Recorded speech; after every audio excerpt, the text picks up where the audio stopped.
Hello friends, मैं अरुण कुमार, आपका अपने यूट्यूब चैनल होम ट्यूशन में स्वागत है। देखिए फ्रेंड्स, जैसा कि आपको पता होगा, हमने क्लास 7 की 6B एक्सरसाइज कंप्लीट कराकर यूट्यूब पर अपलोड कर दिया। आज हम इसकी नेक्स्ट एक्सरसाइज यानी कि 6C एक्सरसाइज करेंगे। देखिए इस एक्सरसाइज को हम 3 पार्टों में कराएंगे क्योंकि ये एक्सरसाइज थोड़ी सी बड़ी है।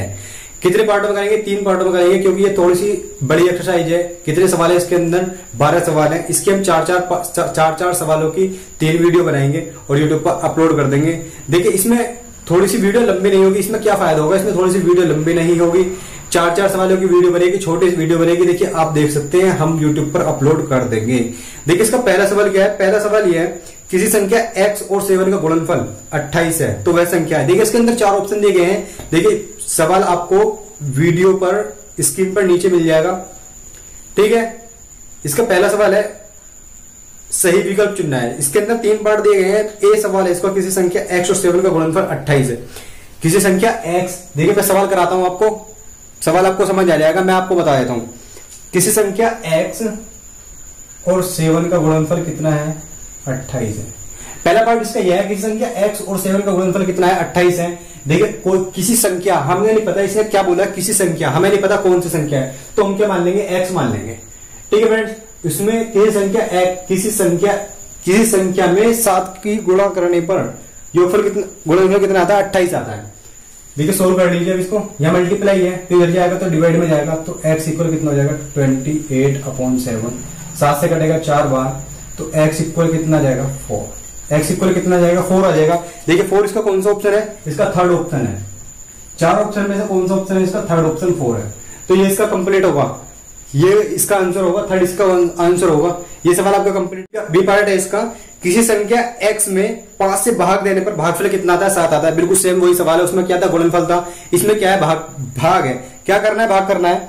किसी संख्या x है, क्या दे रखी है? x है। किसी संख्या x है, उसमें भाग 5 से भाग दे दिया, 5 से भाग दे दिया, भागफल कितना आता है? 7 आता है। हो गया सवाल, कुछ भी नहीं है इसमें। तो x यहीं पर रहेगा, ये डिवाइड में तो इधर जाकर मल्टीप्लाई में हो जाएगा। 7 × 5, तो x इक्वल कितना हो जाएगा? 7 5 की मल्टीप्लाई करेंगे तो 35 आ जाएगा।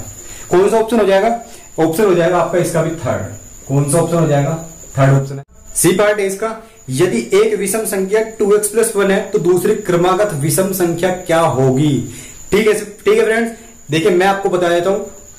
देखिए पहले तो आपको पता होनी चाहिए कि इस सवाल को करने से पहले आपको पता होनी चाहिए कि विषम संख्या किसे कहते हैं। देखिए मैं आपको बताता हूं विषम संख्या किसे कहेंगे, फिर क्रमागत विषम संख्या किसे कहेंगे, ये भी मैं आपको बताता हूं। देखिए पहले आपको विषम संख्या पता होना चाहिए। विषम संख्या क्या होती है? 1 3 5 7 9 11 और 13, यानी कि ये आगे आगे चलती रहेंगी, आगे आगे चलती रहेंगी। 1 3 5 7 9 11 13, ये क्या होती है? विषम संख्या होती है। देखिए विषम संख्या क्या होती है? अब आप ये कहेंगे कि ये विषम संख्या कैसे होती है, तो इसकी डेफिनेशन क्या है? डेफिनेशन इसकी ये है, जो संख्या 2 से ना कटे, जो संख्या 2 से ना कटे वही विषम संख्या है। समझ आई बात? जो संख्या 2 से ना कटे वही क्या है? विषम संख्या है, ठीक है। तो इसमें क्या होगा? विषम संख्या 2x + 1 दी हुई है। क्या दी हुई है? 2x + 1, 2x + 1 दी हुई है। दूसरी क्रमागत विषम संख्या, यानी कि इससे अगले वाली, क्रमागत का मतलब क्या होता है? इससे अगले वाली संख्या क्या होगी? देखिए मैं आपको बता देता हूं। देखिए यहां पर क्या है? 1 है। 1 से आगे वाली क्रमागत संख्या कितनी होगी? 3 होगी, यानी कि इसमें कितने जुड़े हुए हैं? 2 जुड़े हुए हैं। फिर 3 के बाद कितने? 3 के बाद क्या होगी? 5 होगी, यानी कि इसमें भी 2 ऐड हुए हुए हैं। इस 5 के बाद 7 होगी, इसमें भी 2 ऐड हुए।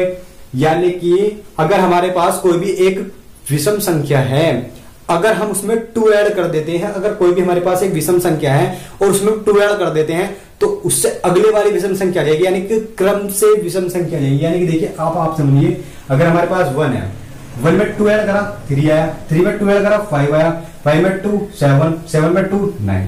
तो ये देखिए क्रम से आती जा रही है ना, क्रम से आती जा रही है, और यही आपकी क्रमागत विषम संख्या है, ठीक है। तो देखिए इस सवाल को कैसे करेंगे? देखिए आप समझ गए होंगे इस सवाल को, मैंने आपको क्रमागत विषम संख्या बता दी कैसे होंगी। तो इसमें ये विषम संख्या है, कैसी है ये? विषम। कैसी है? विषम संख्या है।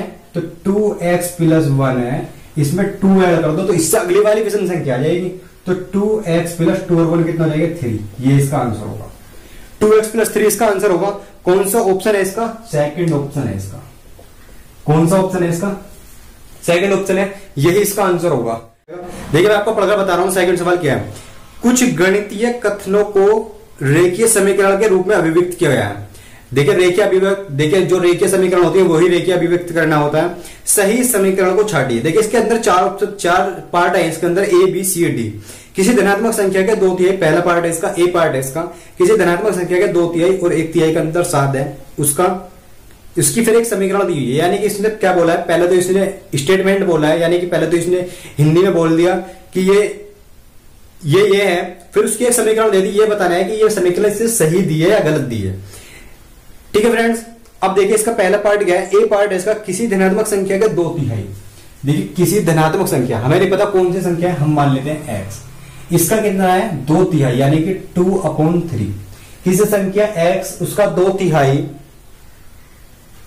और 1/3 में अंतर, और 1/3 यानी कि उसी संख्या के 1/3 यानी कि 1/3 तो x/3 हो जाएगा। और इसका अंतर कितना है 7 है। कितना है 7 दिया हुआ है। लेकिन इसने हमको दिया हुआ क्या है, इसने हमको दिया हुआ है 1/3x माइनस 2x/3 इक्वल 7। इसने हमको दिया ये है, क्या दिया है, दिया ये है। लेकिन स्टेटमेंट के थ्रू ये बैठता है, स्टेटमेंट के अनुसार क्या बैठेगा, स्टेटमेंट के अनुसार ये ठीक होगा। ठीक है, लेकिन ये दिया हमें इसने ये है, तो आप बताइए ये बिल्कुल सेम है, सेम इसके जैसा ही है, नहीं है, तो ये क्या है, ये गलत होगा। ये स्टेटमेंट कैसा होगा, गलत होगा। ये छांटने हैं वैसे कि इसके अनुसार है या नहीं है, तो ये कैसा होगा, गलत होगा। पार्ट यह है इसका, बी पार्ट है ये, किन्हीं दो क्रमागत संख्याओं का योगफल कितना है 27 है। किन्हीं भी दो क्रमागत संख्या होगा, यानी कि कोई भी दो क्रमागत संख्या हो सकती है। देखिए क्रमागत संख्या क्या होती है, क्रमागत संख्या मैंने आपको बताई थी 1 2 3 4, ये तो हमारी क्रमागत संख्या, ये ऐसी चलती रहेंगी आगे तक। ये क्या है क्रमागत संख्या। क्रमागत विषम संख्या क्या होती है, 1 3 5 7 9, ये क्रमागत विषम संख्या है। और क्रमागत सम संख्याएं कौन सी होती हैं, तो वो होती है 2 4 6 8 10। देखिए आप कंफ्यूज नहीं होना, मैंने आपको बताई थी क्रमागत संख्या ये होती है, लेकिन मैंने आपको पिछले सवाल में बताया था क्रमागत विषम संख्या। आप कंफ्यूज मत होना कि हमने आपको क्रमागत संख्या ये बता दी, लेकिन इससे पहले हमने क्रमागत विषम संख्या बताई थी आपको। कभी आप समझने लगे कि पहले तो विषम संख्या ये बताई थी, अब इनको ये बता रहे हैं, तो आप कंफ्यूज मत होना। ये क्या है, क्रमागत विषम संख्याएं हैं, ये कौन से क्रमागत सम संख्याएं हैं, और ये कौन सी है, ये क्रमागत संख्याएं हैं। ये कौन सी है, विषम है। कौन सी है, ये विषम है। और ये क्या है, सम है। और ये कैसी है, ये क्रमागत सम संख्याएं हैं, नहीं क्रमागत संख्याएं हैं, सम सॉरी है। कौन सी है, सम ये है। देखिए मैं आपको बता देता हूं। अब देखिए हमने ये तो पता कर लिया कि ये क्रमागत सम संख्या है 1 2 3, ये क्रमागत संख्या है। देखिए अब इसको एल्जेब्रिक फॉर्म में कैसे करेंगे। देखिए एल्जेब्रिक फॉर्म क्या होती है इसकी क्रमागत संख्या की। हमने मान लिया कोई भी एक संख्या x है, फिर उसके अगले वाली संख्या क्या होगी, x+1 होगी।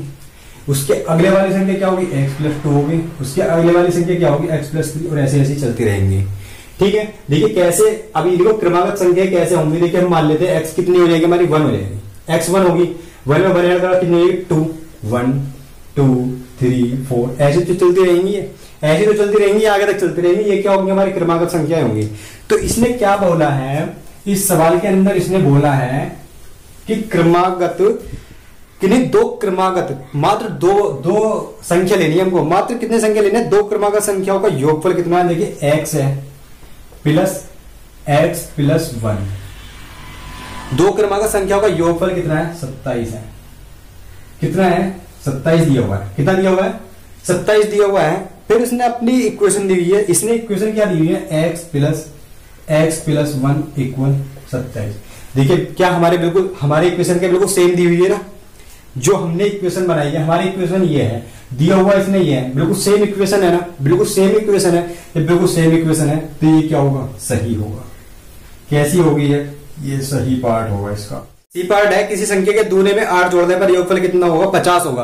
किसी संख्या के दुगने में, देखिए हमें नहीं पता कौन सी संख्या है, हमें नहीं पता कौन सी संख्या, तो हम क्या मान लेंगे, x मान लेंगे।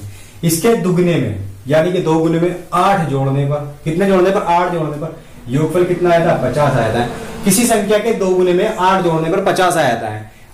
ये तो इसने बोल दिया स्टेटमेंट। फिर इसके बाद दिए इसने समीकरण। देखिए समीकरण क्या है, 2y + 8 = 50। देखिए बिल्कुल सेम इक्वेशन तो है। अब देखिए आप ये कहेंगे कि बिल्कुल सेम इक्वेशन का है, यहाँ पर x है, यहाँ पर y है। देखिए हमने क्या किया, हमने इस संख्या के लिए हमने इस संख्या के लिए हमने x y की जगह x मान लिया, इसने क्या करा, इसने y मान लिया। देखिए यहाँ पर हम कुछ भी मान सकते हैं, x की जगह y भी मान सकते हैं, z भी मान सकते हैं, p q r s t कुछ भी मान सकते हैं, वो अपने मन की बात होती है। इसने क्या मान लिया, y मान लिया, और हमने क्या मान लिया, x मान लिया, z मान लिया। तो सेम इक्वेशन तो बिल्कुल सेम ही है, इक्वेशन तो सेम ही है, तो कैसी होगी है, सही होगी। कैसी होगी है, सही होगी। ठीक है फ्रेंड्स, गैस का डी पार्ट ये है, किसी संख्या के 2/3 में 17 जोड़ने पर योगफल कितना होता है, 19 प्राप्त होता है। किसी संख्या के 2/3, देखिए हमें नहीं पता कौन सी संख्या है, तो हमने x मान ली, इसका 2/3, तो 2/3 ये होगा इसका। किसी संख्या के 2/3 में 17 जोड़ने पर, कितना जोड़ दिया हमने, 17 जोड़ दिया, उसमें 17 जोड़ने पर योगफल कितना आता है, 19 आता है। 17 जोड़ने पर योगफल कितना आता है, 19 आता है। देखिए समझ लीजिए, देख लीजिए आप। ठीक है, ये तो हो गया हमारे स्टेटमेंट के थ्रू इक्वेशन। अब इसने क्या दी हुई है, 2x/3 plus 17 equal 19 plus 17 equal 19। देखिए इसने क्या समीकरण दी है, बिल्कुल सेम इक्वेशन है, इसमें समीकरण ये दी हुई है, हमारे स्टेटमेंट के जरिए ये बनी है, तो सेम इक्वेशन कैसी है, बिल्कुल सेम है, तो ये भी कैसा होगा, सही होगा। ये भी पार्ट कैसा होगा, सही पार्ट होगा। ये इसका आंसर होगा, ये कैसा पार्ट होगा, सही पार्ट होगा। थर्ड पार्ट है, एक संख्या का 1/2, एक संख्या का 1/2 उसी संख्या के 1/4 से 15 अधिक है, उसी संख्या के 1/4 से 15 अधिक है। समझ आई बात। देखिए एक संख्या का 1/2, हमें नहीं पता संख्या क्या है, उस संख्या मान ली x, उसका 1/2, देखिए मान लेते हैं, करते हैं सवाल। देखिए किसी संख्या का 1/2 उसी संख्या के 1/4 से 15 अधिक है, उसी संख्या के 1/4 से 15 अधिक है। किसी संख्या का 1/2 उसी संख्या के 1/4 से 15 अधिक है, 15 अधिक है, 1/4 से कितना अधिक है, 15 अधिक है। समझ आई बात। किसी संख्या के 1/2 उसी संख्या के 1/4 से 15 अधिक है, ये हमारे पास इक्वेशन बनी। इसको सोल्व करना है, अब निकालना क्या है, इसमें संख्या ज्ञात करनी है। क्या निकालेंगे, संख्या ज्ञात करेंगे। तो देखिए सोल्व कर लीजिए, एलसीएम लेंगे, 2 4 आ जाएगा एलसीएम, तो कितना जाएगा, 2x - x/4 इक्वल कितना आ जाएगा, 15। ठीक है, 2x में से x गए तो x बचेगा, x/4 इक्वल कितना आएगा, 15। ये डिवाइड में मल्टीप्लाई में जाएगा, तो x इक्वल कितना जाएगा, 15 चौका 7। x की वैल्यू कितनी आ जाएगी, 60 आ जाएगी, और यही हमारे पास संख्या है। तो संख्या क्या है हमारे पास, संख्या ज्ञात करनी थी, x की वैल्यू 60। सवाल क्या है, 4 सवाल है, एक संख्या 7 से 4 बड़ी है, वह संख्या क्या है। देखिए संख्या मान लेते हैं हम, संख्या मान लेते हैं। देखिए करेंगे इस सवाल को, संख्या मान लेते हैं हम x। क्या मान ली, संख्या हमने x मान ली, वह 7 से 4 बड़ी है। कितनी बड़ी है, 7 से 4 बड़ी है। एक संख्या 7 से 4 बड़ी है, संख्या ज्ञात करनी है, तो x इक्वल कितना आएगा, 11 आएगा। तो कौन सी संख्या हो जाएगी, वो 11 हो जाएगी। ये आपका आंसर है। देखिए 4 पार्ट हमने आपको कंप्लीट करा दिए, चारों पार्ट हमने आपको कंप्लीट करा दिए। जैसे हमने वीडियो के फर्स्ट में बोला था कि ये थोड़ी एक्सरसाइज बड़ी है, इसके अंदर 12 सवाल हैं, हम आपको इसको 3 पार्टों में कराएंगे। कितने पार्टों में कराएंगे, 3 पार्टों में कराएंगे। इसके 4 पार्ट हमने कंप्लीट करा दिए, 4 सवाल कंप्लीट करा दिए। आगे 4 से 8 सवाल हम कल कराएंगे, यानी